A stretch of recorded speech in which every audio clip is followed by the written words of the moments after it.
How to fix Monopoly Go invite friends not working. The very first thing you want to do is to head over to your Play Store.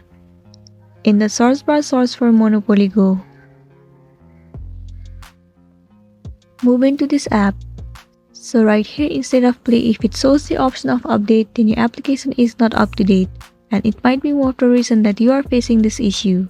In that case, all you want to do is tap on update and update your application to the latest version.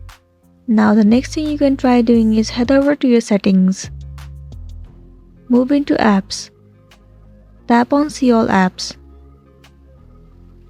In this page, search for the application Monopoly Go and then head over to it. Move into storage and cache. You have to clear the cache and the storage of this application. Clearing the cache and storage will remove all of the unwanted bugs from the application, and it will make your application run smoothly. It might also fix the issue that you have been facing on Monopoly Go. If it still doesn't work, then the next thing you want to do is to head over to the Play Store and uninstall the application and reinstall it again. Reinstalling the application will definitely fix the issue that you have been facing on it, and you'll be good to go. So that's it, and this was a tutorial video on how to fix Monopoly Go invite friends not working on Android. I really hope this video is going to be helpful for you. Thank you for watching it till the end.